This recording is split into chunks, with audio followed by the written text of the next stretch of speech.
제가 출애굽기 강해를 처음 이제 시작하면서부터 계속 걱정해 왔던 것이 무엇이냐면 20장 이후부터 어떻게 해야 되나라는 걱정이 계속 있었어요. 이제 19장까지는 시내산에 이르기까지는 이제 어떤 역사적인 이제 서사라 그 이야기들이라 이제 말씀을 또 나누고 이렇게 전하기가 듣는 여러분들도 그렇고 또 전하는 저도 그렇고 이게 상당히 그래도 좀 낫거든요. 근데 이제 율법 파트에 들어가면 어렵잖아요. 졸립고. 그래서 20장부터 이제 큰일 났다. 이걸 어떻게 해야 되나? 그냥 빨리빨리 넘어가야 되나? 이제 그런 생각들을 계속 하고 있었는데, 근데 막상 이제 또 준비하면서 이렇게 말씀을 생각하고 또 연구하고 또 이렇게 묵상하면서 더욱 은혜가 되는 것을 제가 많이 경험합니다. 물론 여러분들은 제가 잘 모르겠습니다. 그거는 전하는 제가 부족해서 그런 것이라고 생각을 하고, 그러나 준비하는 동안은 제가 이전에 출애굽하는 과정들 준비할 때만큼이나 참 은혜가 많이 되어요. 특별히 율법들 가운데 하나님께서 어떤 마음으로 또 어떤 의도를 가지고 이러한 법들을 정하시고 우리에게 명령하셨을까, 이런 부분들을 많이 생각하면, 그러니까 참 하나님의 어떤, 사실 구약에 특별히 율법이라고 하면 굉장히 딱딱하고 좀 무언가 근엄하신, 또 율법을 이렇게 보면은 뭐 죽이라는 명령도 참 많잖아요. 뭐 하면 죽여라, 뭐 하면 죽여라. 그러니까 어떤 굉장히 좀 엄하고 우리가 가까이 할 수 없을 것 같은 그런 좀 차가우신 하나님, 그런 거에 대해서 우리가 약간 선입견이나 오해들을 가지기 쉬운데, 오히려 말씀을 이렇게 계속 묵상할수록 이 안에 담겨 있는 어떤 하나님의 그 사랑과 또 따뜻한 마음들, 또 긍휼들이 많이 느껴져서 저는 개인적으로 참 은혜가 많이 됩니다. 제가 바라기는 제가 받은 은혜만큼이라도 들으시는 여러분들에게도 그 은혜가 흘러가기를 성령님께서 또 도와주시고 오늘 예배 가운데 우리 가운데 역사하시기를 간절히 소원합니다. 오늘 우리가 함께 읽은 본문의 말씀은 전체적인 소제목은 도덕에 관한 법이라고 나와 있습니다. 그러나 도덕에 관한 법과 또 한 가지 종교와 관련된 법률들을 오늘 하나님께서 이곳에서 다루고 있습니다. 근데 첫 번째 이제 무엇이냐면 약혼하지 않은 처녀를 꿰어서 동침하는 일에 대하여서, 앞에 보면은 앞에 쭉 어떤 도둑질하고 그것을 배상하는 법에 대해서 굉장히 세부적으로 쭉쭉쭉쭉 나왔었는데, 오늘 이 도덕에 관한 법의 첫 번째 이 계명도 거기에서 이어지는 것이 아닌가라고 생각이 되어요. 어떤 물건이나 이런 것을 도둑질한 것이 아니라 사람의 어떤 마음을 또 가지고 있던 어떤 순결을, 그 처녀성을 도둑질할 때 이것을 어떻게 배상해야 되느냐, 이것을 어떻게 처리해야 되느냐, 치리해야 되느냐에 관한 하나님의 굉장히 상세한 내용들이 여기에 들어 있어요. 근데 이게 사실 뭐 고대 사회에서는, 지금도 마찬가지지만 고대 사회에서는 사실 흔한 일이지 않겠습니까? 근데 성경은, 하나님께서는 이것을 가리켜서 규제 대상으로 우리에게 명령하신다라는 거예요. 이것을 그냥 자연스럽게 일어나는 일이 아니라, 아니 남들이 다 그러는데 하고 치부할 일이 아니라 반드시 단속하고 이것은 조심해야 된다, 이것은 규제해야 된다라고 하나님께서 우리에게 명령하신다라는 것이죠. 그렇게 되었을 때 어떻게 해야 되느냐? 남자가 신부의 몸값을 지불하고 그를 아내로 삼으라라고 하나님께서 규정하십니다. 그러니까 강제적으로라도 이 범죄한 사람이 이 여인의 삶을 책임져야 한다라는 거예요. 여인의 삶에 대한 책임을 이 남자에게 지우는 것이죠. 이것이 뭐 당시 이 출애굽 시대뿐만 아니라 이 출애굽 시대 때 제정된 법인데, 이 효력을 우리가 또 어디에서도 볼 수 있냐면 마태복음에 등장하는 네티비티 스토리에서도 우리가 보게 되잖아요. 그때 요셉이 어떠합니까? 요셉이 그 정혼한 여인이었던 마리아가 잉태하게 되었어요. 그러하였을 때 요셉의 의가 드러난 부분이 무엇입니까? 요셉의 의가 드러난 부분이 이것을 책임을 따지지 않고 묻지 않고 그냥 가만히 덮으려고 했다는 거. 왜냐하면은 이것이 만약에 이제 뒤에 가면은 또 저기 신명기에도 나오지만 이 처녀가 아니라는 것을 속이고 결혼하였을 때 그것은 사형까지도 당할 수 있는 그런 법이 있거든요. 그래서 이 어떤 정혼자의 어떤 그 생명을 또 지켜주고자 이렇게 조용히 덮으려고 했던 그것을 가리켜서 이 요셉이 의로운 사람이다라고 성경이 말씀하고 있습니다. 그리고 또 뒤에는 어떻게 되나요? 뒤에는 이제 천사의 고지를 받고 이 요셉이 결국 마리아를 이제 자기의 정혼한 마리아를 자기의 아내로 자기의 신부로 데려오게 되죠. 이것은 요셉의 입장에서는 본인이 불의한 사람으로 낙인 찍히는 것을 감수하는 일이었다라는 거예요. 그러니까 이미 결혼하기 전에 아이를 베게 되었는데 이것은 자기에게 큰 흠이지 남자에게 흠이잖아요. 왜냐하면 남자가 강제로 이렇게 할 수 있는 그런 법도 오늘 이것도 그러니까 어떤 당한 여인의 입장에서가 아니라 그것을 강제한 남자의 입장에서 하나님께서 남자에게 명령하시는 것이잖아요. 그러니까 이 요셉이 어떤 자기가 불의한 사람으로 불경건한 사람으로 낙인 찍히는 것을 감수하고서 이 마리아를 데리고 왔다라는 것이죠. 그러니까 이 요셉의 의가 그렇게 두 번에 걸쳐서 드러나게 되는 것을 보게 됩니다. 이것도 사실 오늘 하나님께서 정하신 이 법도의 기초한 이야기이죠. 그래서 요셉이 또 마리아가 그 천사의 고지를 아멘함으로 받는데 얼마나 큰 믿음의 결단을 하였는가. 또 요셉이 또 그 천사의 고지에 순종하기까지 얼마나 심적인 어려움들과 또 그 순종함이 있었는가라는 것을 오늘 이 율법이 잘 보여주는 것이라고 할 수 있을 것입니다. 이 약혼하지 아니한 처녀를 범하게 된 이 일에 대한 법도가 바로 이러하고요. 그리고 18절부터 이제 나오는 것은 어떤 종교에 관한 법률들이 쭉 나옵니다. 여기서부터는 이 법의 형태가 좀 바뀌게 됩니다. 이전까지의 법들은 어떠했냐면 만일 그렇다면 그렇지 않다면 이렇게 어떤 조건을 붙이는 조건부 법이라는 것을 우리가 보게 돼요. 앞에도 만약에 도둑질하는데 그것이 소면 5배로, 양이면 4배로, 뭐 그걸 잃어버렸는데 그것이 아직 살아 있으면 뭐 어떻게, 그것이 죽었으면 또 어떻게, 사람을 쳐서 상하게 하였는데 그 사람이 만약에 바로 죽었다면, 또 그렇지 않고 하루나 이틀 정도를 더 연명했더라면, 어떻게 이렇게 세부적인 그 if에 대한, 만약에 대한, 만약에 이렇다면 어떤 조건부로 발동되는 그 법들이 이 앞에까지 쭉 나왔다라고 한다면 오늘 이 18절부터 나오는 법은 이제 필연적인 법들이다라는 거예요. 그러니까 반드시 이렇게 해야 된다라는 것이죠.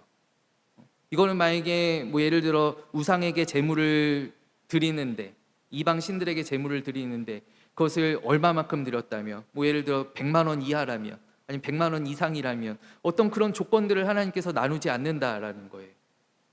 필연적인 법들, 명백한, 하나님 앞에 명백한 범죄가 되는 것들을 규정하고 있는 것이 바로 이 18절부터의 말씀입니다. 첫 번째는 무엇이냐면 야훼 신앙을, 이스라엘이 가지고 있는 신앙을 훼손할 수 있는 이방 풍습에 대한 법들이 나옵니다. 이것이 18절부터 20절까지에 나오는 이야기입니다. 너는 무당을 살려두지 말아라. 짐승과 행음하는 자는 반드시 죽일지니라. 여호와 외에 다른 신에게 제사를 드리는 자는 멸할지니라. 이 세 가지 항목에 대하여서 말씀하고 있습니다. 이러한 사람들은, 이러한 죄를 저지른 사람들은 살려두지 말고 반드시 멸해야 된다, 반드시 죽여야 된다, 반드시 멸해야 된다라고 오늘 하나님께서 규정하고 계시는 거예요. 특별히 오늘 이 첫 번째 18절 말씀은 고대 근동에서 이 당시 이스라엘 주변의 그 모든 족속들 가운데에서 행해지던 굉장히 흔한 종교 행위들이었어요. 무당도 마찬가지이고, 또 어떤 신접한 자에게 물어보는 것, 사울왕 때도 나오죠. 사울왕이 사무엘과 접신한 어떤 여성 그 무당에게 물어보잖아요.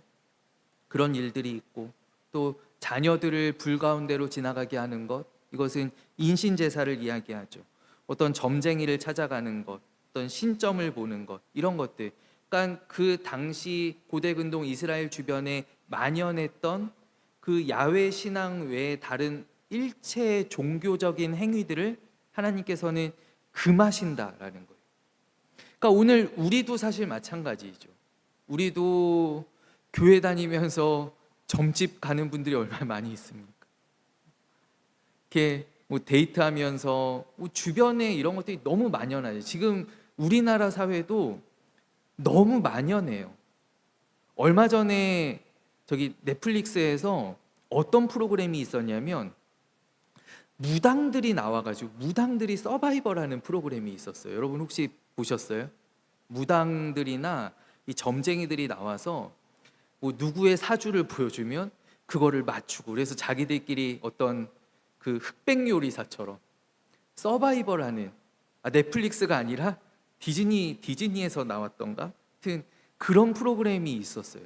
그러니까 얼마나 지금 우리 사회에 뭐 우리나라의 문화적인 위상을 많이 드높이기는 했지만, 우리 작년에 있었던 그 K-팝 데몬 헌터스, 그 만화 영화 있죠. 그 애니메이션이 아마 우리 뭐 장로님, 권사님이나 이렇게 다 모르시겠지만 이게 전 세계적으로 굉장히 센세이셔널했거든요. 그게 너무 흥행을 하니까 이번에 어떻게 됐어요? 이번에 그 북중미 월드컵 주제가를, 거기에서 주제가를 불렀던 우리나라 가수가 가서 주제가를 불렀잖아요. 전 세계인의 축제 월드컵 주제가를 우리나라 사람이, 지금 2개 대회 연속으로 우리나라 사람이 불렀어요. 지난 카타르 월드컵 때는 주제가를 BTS의 정국이라고 하는 멤버가 불렀어요.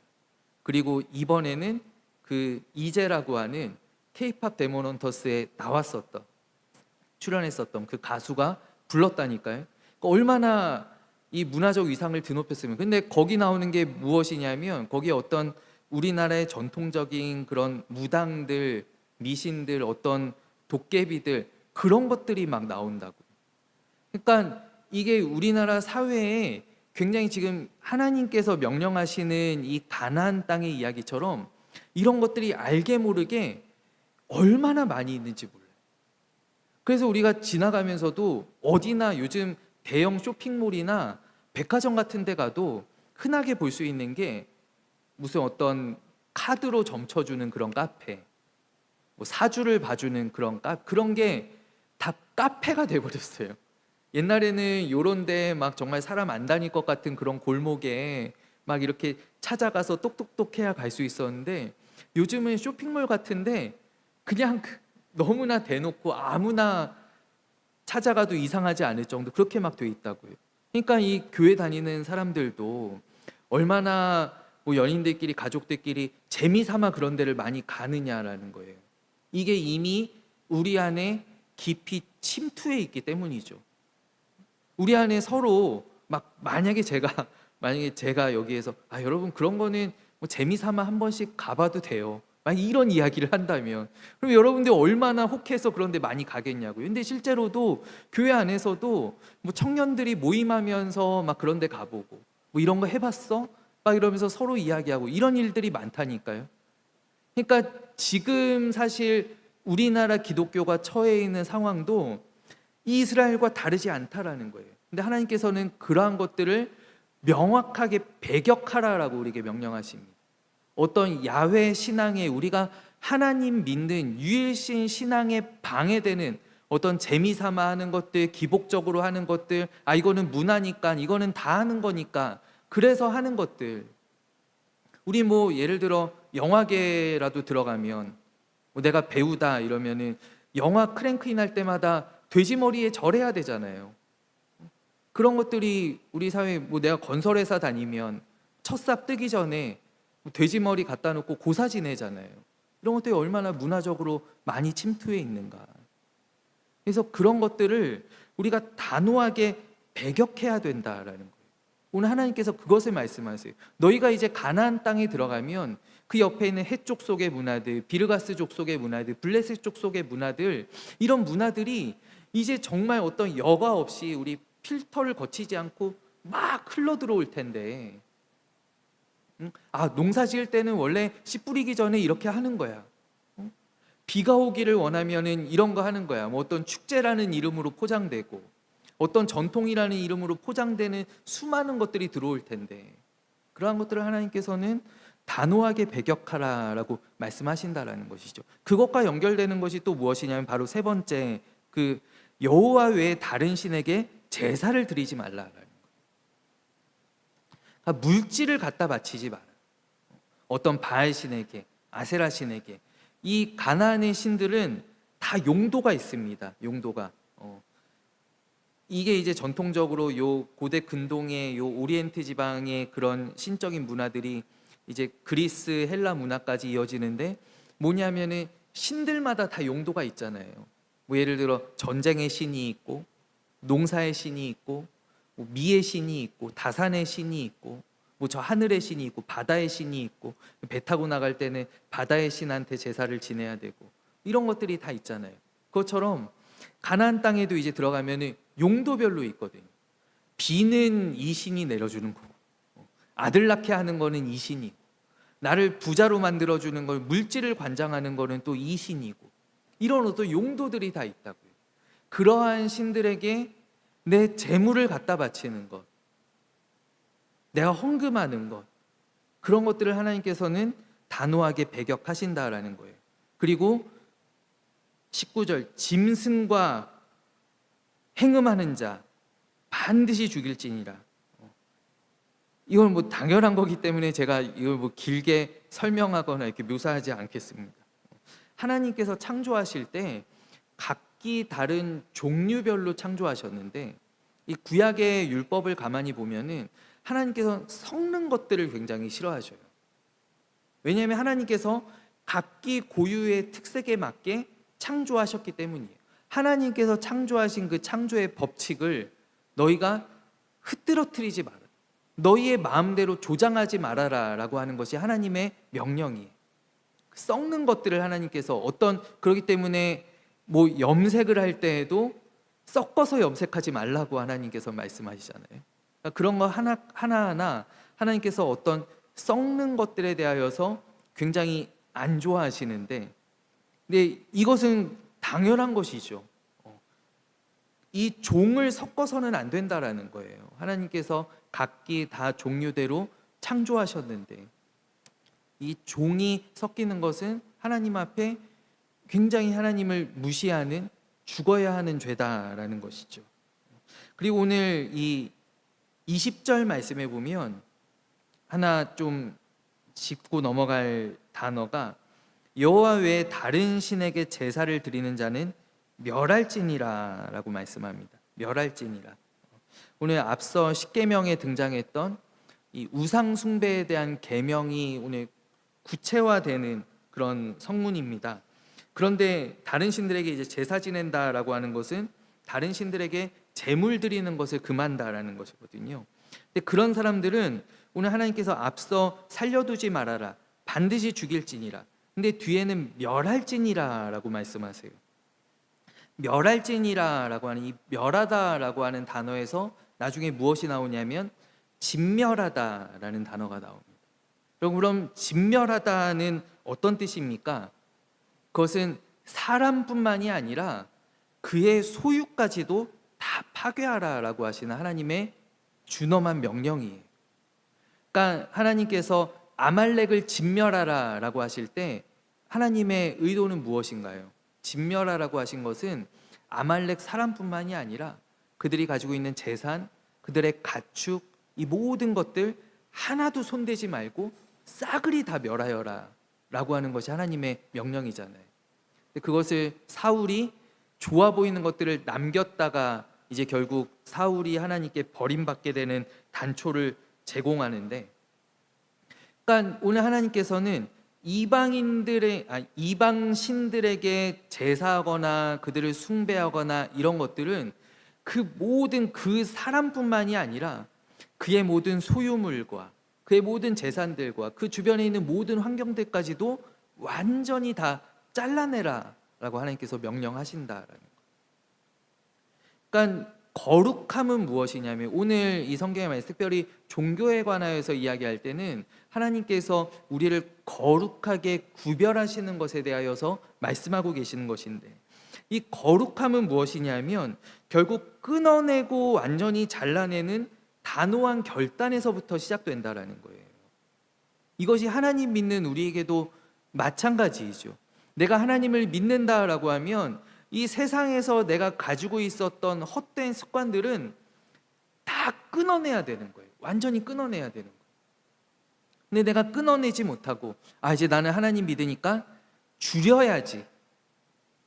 내가 술을 예를 들어서 하나님 믿기 전에는 막 몇 병씩 이렇게 마셨는데, 이제 내가 교회 나가니까 술은 하루에 한 잔만 해야지, 담배는 하루에 한 개비만 펴야지. 이런 것들이, 그러니까 오늘 하나님께서 멸하라라고 말씀하시는 것은, 너희가 내 백성이 되기를 원하는, 너희가 내 백성이라고 한다면 이방의 어떤 신들과 관련된 일체 모든 것들을 다 배격하고 완전히 끊어내라라고 말씀하시는 거예요. 거기에 해당하는 10,000원짜리 한 장도 갖다 주시고, 그러니까 오늘로 이야기한다면, 오늘로 제가 조금 진짜 더 엄격하게 얘기한다면, 어떤 이단으로 흘러가는 그런 돈들에 대해서 우리가 단호하게 그런 것들을 불매해야 되고, 어떤 통일교 재단에서 하는 그런 사업체들이 있잖아요. 안식교에서 하는 그런 사업체들이 있잖아요. 그런 대학들이 있잖아요. 학교들이 있잖아요. 그래서 저는 그런 질문들을 사실 받을 때가 많이 있어요. 이제 제가 예전에 대학부도 오래 했었고, 그래서 목사님, 저희 아이가 대학에 이제 진학을 하는데, 여러분 그런 질문들 사실 많이 있잖아요. 우리 삶에 사실 가볍지 않은 주제잖아요. 점수를 맞춰서 가다 보니까 이 학교에 합격하게 됐어요. 예를 들어서 삼육대학교에 합격하게 됐어요. 목사님, 가야 되나요? 말아야 되나요? 근데 그러면 거기다 대고 집사님, 권사님, 절대 보내시면 안 됩니다. 1년 재수하라고 하십시오. 사실 이 말하는 게 쉽지 않잖아요, 여러분. 그렇지 않겠어요? 근데 가지 말아야 된다라는 거예요. 그런 얘기죠. 그러니까 사실 우리 주변에 얼마나 그런 배경들이 많이 깔려 있느냐, 우리 잘 몰라요.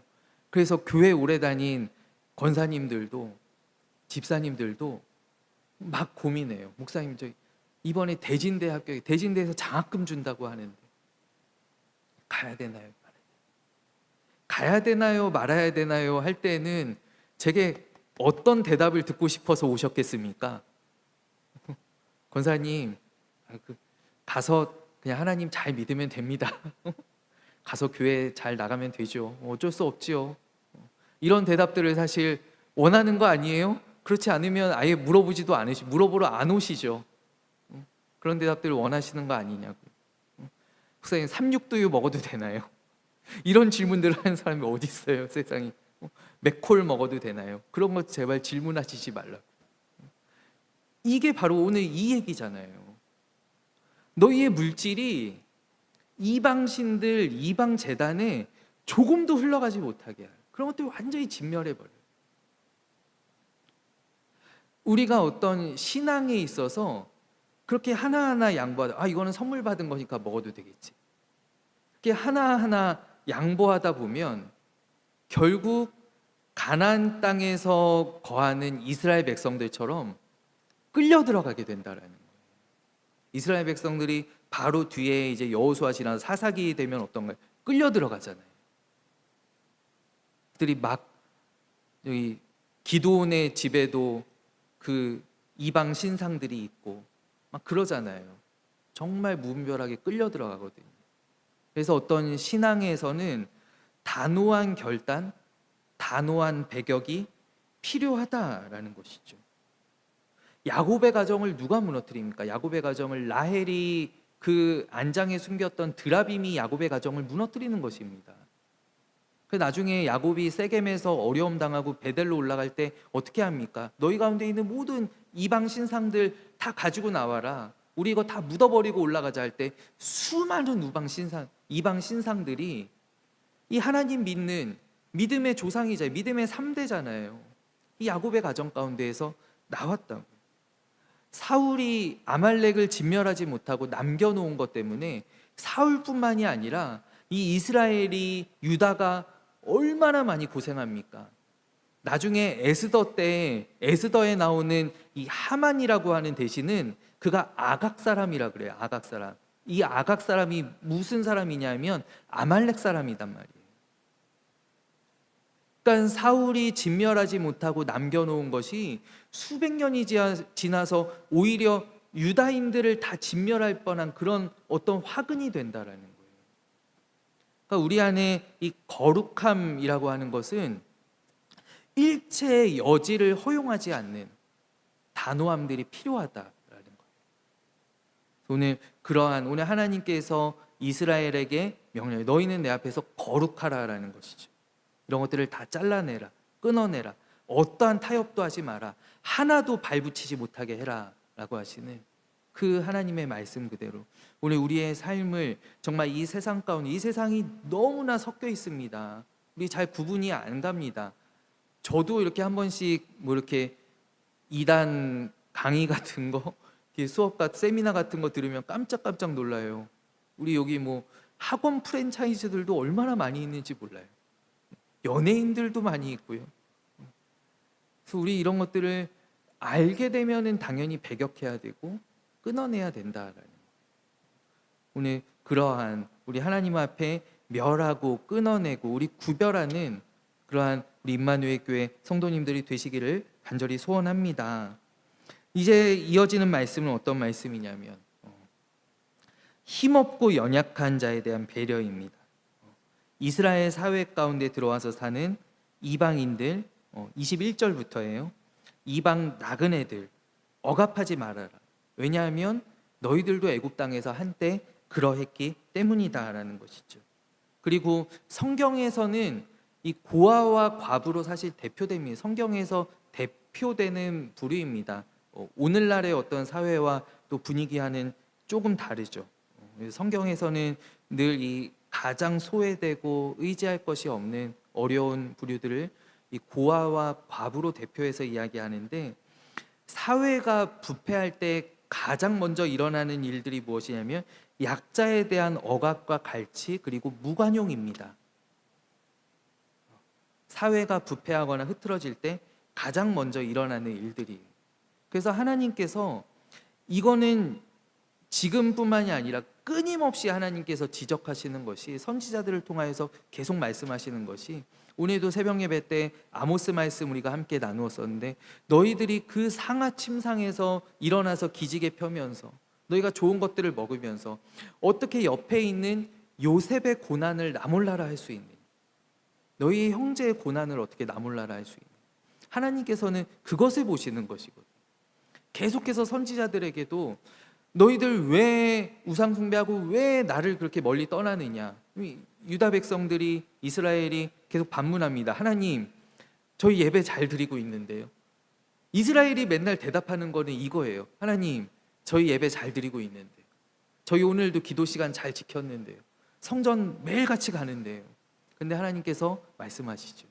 너희 안에 어려운 자들, 소외된 자들의 부르짖음이 지금 나에게 들리고 있다. 그것이, 그러니까 하나님께서 요구하시는 것은 교회 안에서, 성전에서만 하나님 잘 예배하고 우리 찬양하고 은혜 받고 기도 많이 하고 눈물 흘리고 이런 어떤 종교 행위가 아니라 우리의 삶 가운데에서 나타나는 하나님의 명령, 하나님의 복음이다라는 거예요.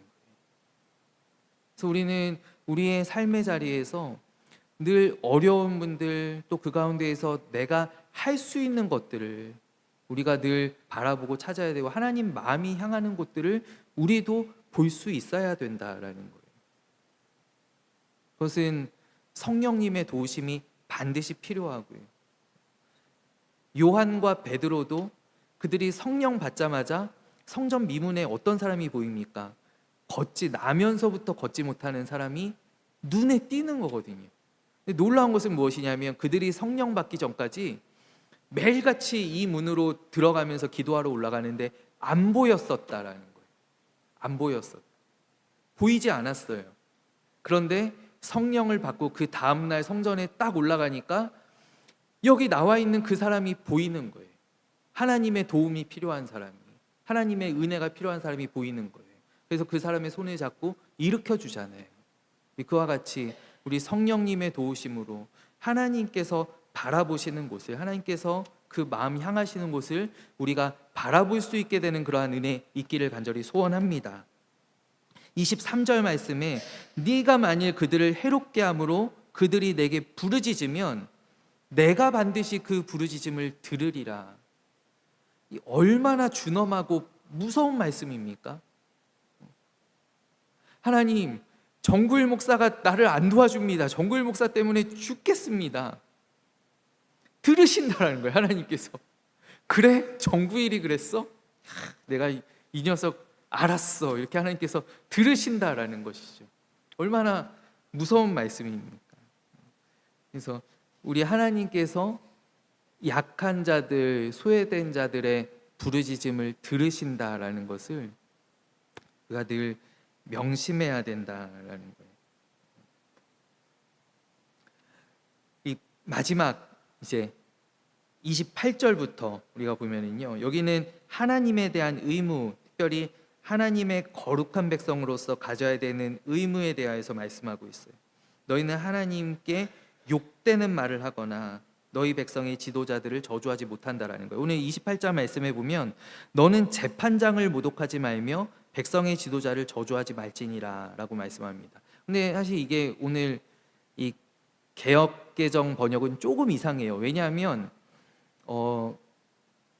당시 이 고대 시대 때 지도자들이 하는 역할이 무엇이냐면 재판하는 일이거든요. 모세도 재판하는 일 때문에 골머리를 썩었었고, 솔로몬도 왕이 되자마자 무엇을 하나님께 구합니까? 하나님, 재판할 수 있는 지혜를 주십시오. 솔로몬이 그렇게 이야기하잖아요. 그러니까 이 재판장과 지도자는 같은 동일어란 말이에요. 그러면 이것이 어떻게 번역이 되어야 하는가라고 할 때, 대다수의 역본에는 우리나라 한글 새번역도 마찬가지입니다. 새번역에는 어떻게 번역이 되어 있냐면 너희는 하나님께 욕되는 말을 하거나 너희 백성의 지도자를 저주하지 못한다라고 번역이 되어 있어요. 그러니까 이 재판장을 만물을 주관하시는 하나님으로 보는 것이 더 타당하지 않는가. 이것이 많은 성경학자들의 해석입니다. 그래서 너는 하나님을 모독하지 말며 또 백성의 지도자들, 너희 가운데 있는 지도자들을 저주하지 말라. 저주하지 말라. 이렇게 말씀하십니다. 그리고 하나님께 바쳐야 하는 것들에 대해서 너는 내가 추수한 것과 내가 짜낸 집 바치는 것을 더디하지 말고, 그리고 소와 양 가축들, 이것은 처음 난 것에 대한 말씀입니다. 처음 난 것들은 이래 동안 어미와 함께 있다가 여덟째 날에 바치라라고 하는 거예요. 이건 마치 8일째 되는 날 할례를 하라고 하시는 그 하나님의 할례 명령과 비슷하죠. 8일째 되는 날 너희 첫 것들을 바치라라고 하나님 말씀하십니다. 그리고 찢긴 어떤 동물의 고기들, 그러니까 너희는 음식으로도 거룩함을 나타내야 된다라고 하는 하나님의 당부이죠.